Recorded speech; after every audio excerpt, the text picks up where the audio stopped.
श्री रसिक मुरारी जी। श्री रसिक मुरारी जी परमोदार संत थे। इन्होंने मतवाले हाथी को भी श्री कृष्ण नाम का उपदेश दिया। ये शिष्य परिकर एवं सब परिवार तन मन धन से संतों की सेवा करते थे। संतों को दिव्य भोग अर्पित करते, विधि पूर्वक पूजा आरती करते। कहाँ तक कहा जाए, ये अपने हृदय में श्री हरि से भी अधिक श्री हरि भक्तों को मानते थे। श्री वृंदावन चंद्र श्री श्यामा श्याम के प्रेम रंग में रंगे रहते थे तथा सर्वदा प्रेमा अमृत सिंधु में डूबे रहते थे। इन्होंने बहुत से चमत्कार दिखाए। श्री भगवान के परम प्यारे श्री सद्गुरुदेवर्य श्री श्यामानंद जी की संत सेवा की साधन भूत भूमि को यवन नवाब के चंगुल से मुक्त कर आपने अपनी अद्भुत भक्ति शक्ति का परिचय दिया। श्री रसिक मुरारी जी का जन्म उड़ीसा मल्ल भूमि में रोहिणी नगर में शके संवत 1512 में कार्तिक शुक्ल प्रतिपदा को प्रातः काल की मंगल वेला में हुआ था। आपके पिता श्री अच्युत पटनायक जमींदार होते हुए भी बड़े भगवत भक्त थे तथा माता भवानी देवी पतिव्रता सद्गृहिणी थी। आपका नामकरण करते समय पंडितों ने ज्योतिष गणना के आधार पर आपका नाम रसिक रखा था और महापुरुष के लक्षण बताए, परंतु आपके पिताजी आपका नाम मुरारी रखना चाहते थे। अतः दोनों नाम मिलाकर आपका नाम रसिक मुरारी रखा गया। अन्नप्राशन के अवसर पर प्रवृत्ति परीक्षण हेतु रखे गए द्रव्य पर जब हाथ रखना हुआ तो आपने ग्रंथ रत्न श्रीमद् भागवत पर अपना हाथ रखा। उसी समय उपस्थित जनों और कुटुंबियों को यह दृढ़ निश्चय हो गया कि यह बालक परम भागवत और महान भगवत भक्त होगा।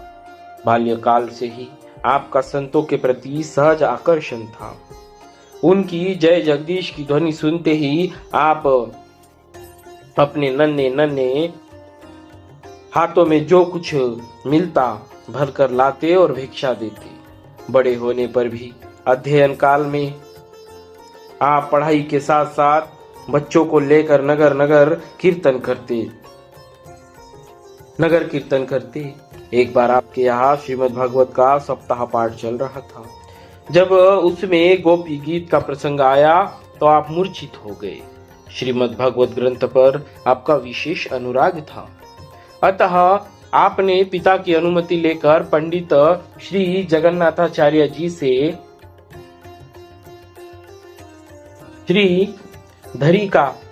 श्रीधरी टीका सहित श्रीमद् भागवत का अध्ययन किया। आप श्री गैरांग महाप्रभु से विशेष प्रभावित थे, अतः चाहते थे कि किसी गौरांग पार्षद से मुझे दीक्षा प्राप्त हो जाए।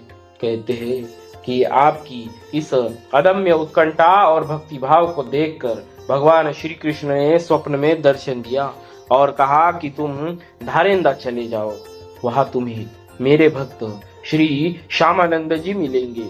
तुम उनका आश्रय ग्रहण करो, इससे तुम्हारे सभी मनोरथ पूर्ण हो जाएंगे।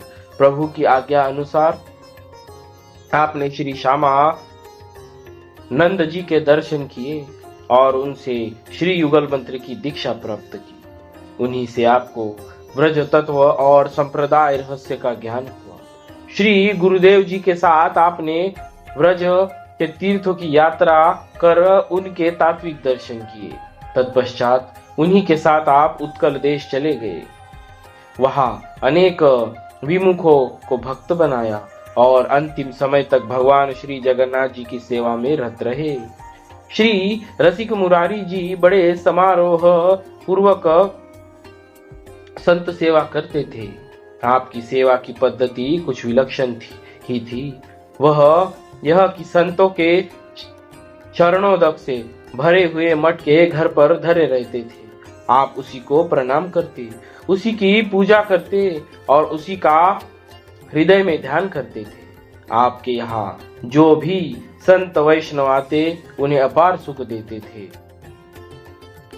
आप बड़े समारोह से श्री गुरु उत्सव मनाया करते थे। उसमें पूरे दिन कथा कीर्तन सत्संग भोज भंडारे होते रहते थे, जिससे सब लोग सुखपूर्वक बहुत सुख पाते थे। यह उत्सव 12 दिन तक लगातार चलता रहता था। 12 दिन तक भक्तों की भीड़ लगी रहती थी, जो देखने में अत्यंत ही प्रिय लगती थी। बोलिए श्री रसिक मुरारी जी महाराज की जय। भक्तवत्सल भगवान की जय।